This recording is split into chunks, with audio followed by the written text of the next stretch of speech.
మాట నేను ఇప్పటికైతే అన్నాను, ఎందుకంటే నేను అపోజిషన్ లో లేను, నేను అపోజిషన్ లీడర్ కాదు. కానీ రాష్ట్ర ప్రభుత్వం ప్రేరేపణతో రాకపోయినా రాష్ట్ర ప్రభుత్వం ఏం చర్యలు చేపడుతుందని రాష్ట్ర ప్రభుత్వం చెప్పాల్సిన అవసరం ఉంటుంది కదండి. ఖచ్చితంగా మీరు ఈ రాష్ట్ర ప్రశ్నించవచ్చు. భవిష్యత్తుని, ఈ రాష్ట్ర ఖచ్చితంగా మీరు భవిష్యత్తుని మీరు ఒక దృష్టిలో అడ్వకేట్ గా పెట్టుకొని కాకుండా కానీ ఒక రాష్ట్ర పౌరునిగా ఖచ్చితంగా ప్రశ్నించవచ్చు. ఎందుకంటే ఎక్కడికి పోయినా కానీ ఏంటి ఆంధ్రప్రదేశ్ అంటే అరే అదొక నిన్న చాలా కామెంట్ కూడా వస్తా ఉన్నాయి, ఉడతా పంజాబ్ లాగా ఉడతా ఆంధ్రప్రదేశ్ అన్నట్టుగా. ఏదైతే ఆ డ్రగ్స్ కి సంబంధించి కూడా ఇట్లాంటి కామెంట్స్ వస్తుంటే ఒక ఆంధ్ర రాష్ట్ర పౌరునిగా ఎవరికైనా కానీ కొంచెం బాధ అవుతుంది, ఇబ్బంది అవుతుంది.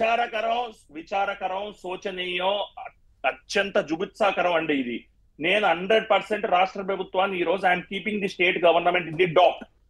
ఏ మెజర్స్ మీరు తీసుకుంటున్నారు, విశాఖపట్నాన్ని ఎందుకు ఎంచుకుంటున్నారు, డ్రగ్స్ సప్లై చేయడానికి రాష్ట్ర ప్రభుత్వం ప్రేరేపణతో జరిగిందన్న ఒక చౌకబారు విమర్శ నేను చెయ్యనండి. రాష్ట్ర ప్రభుత్వం ప్రేరేపణ ఉందో లేదో ఇన్వెస్టిగేటివ్ ఏజెన్సీస్ డిసైడ్ చేస్తాయి, న్యాయస్థానాలు డిసైడ్ చేస్తాయి. నేను ఆ వ్యాఖ్యలోకి నేను వెళ్ళదలుచుకోవాలా.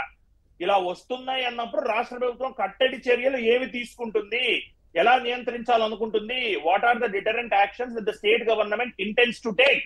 This is the question I intent to ask the state government.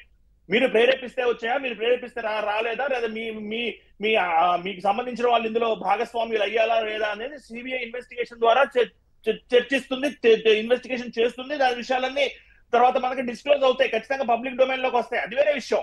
నేను రాష్ట్ర ప్రభుత్వాన్ని ఇప్పుడు ఈ సెకండ్ లో నేను రాష్ట్ర ప్రభుత్వాన్ని అక్యూజ్ చేయట్లేదు. కానీ రాష్ట్ర ప్రభుత్వాన్ని ఏ విధంగా నిందిస్తున్నానంటే, విశాఖపట్నానికి 25,000 కిలోగ్రాములైన ఒక మాదక ద్రవ్యం వచ్చినప్పుడు రాష్ట్ర ప్రభుత్వం వెంటనే సీఎం గారు, చీఫ్ సెక్రటరీ గారిని, డీజీపీ గారిని, మిగతా ఆఫీసర్ల కన్సర్న్ ని పిలిపించి ఏం చర్యలు చేపట్టాలి, ఎందుకు విశాఖపట్నానికి వస్తున్నాయి, దేశంలో ఎన్నో సీ షోర్స్ ఉన్నాయి, వాటన్నిటికీ ఎందుకు రావట్లేదు, సముద్ర తీర ప్రాంతాలైన దేశంలో చాలా వాటికి రాకుండా విశాఖపట్నానికి 25,000 కిలోగ్రాములకు సంబంధించిన మాదక ద్రవ్యాలు రావటం ఏంటి అని ముఖ్యమంత్రి గారు అడగాల్సిన బాధ్యత ముఖ్యమంత్రి గారికి లేదండి? ఆయన ఒక సమావేశాన్ని కండక్ట్ చేయాల్సిన అవసరం లేదా? ఏం జరుగుతుంది అన్న విషయాన్ని తెలుసుకోవాల్సిన అవసరం లేదా? ఇది లా అండ్ ఆర్డర్ ప్రాబ్లం కాదా? ఇది ముఖ్యమంత్రి గారు, చీఫ్ సెక్రటరీ గారినో, డీజీపీ గారినో పిలవాల్సిన అవసరం లేదా? నేను మళ్ళా చెబుతున్నా, మళ్ళా రీట్రేట్ చేస్తున్నా, నేను రాష్ట్ర ప్రభుత్వాన్ని ఈ రోజు నిందించట్లా. CBI seized of the matter. CBI will investigate into the matter and CBI will certainly bring out all culprits who are involved in this case.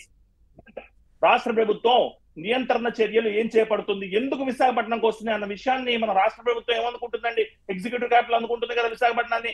మరి అక్కడ ఈ విధంగా డ్రగ్స్ ఈ విధంగా వ్యాప్తం చెందుతుంటే రాష్ట్ర ప్రభుత్వానికి రెస్పాన్సిబిలిటీ లేదండి? ముఖ్యమంత్రి గారికి రెస్పాన్సిబిలిటీ లేదా? మంత్రివర్గానికి రెస్పాన్సిబిలిటీ లేదా? డీజీపీ గారికి, చీఫ్ సెక్రటరీ గారికి రెస్పాన్సిబిలిటీస్ లేవండి? అది నేను క్వశ్చన్ చేస్తున్నానండి. అలాగే పవన్ గారు, ఒకసారి ఉమేష్ గారు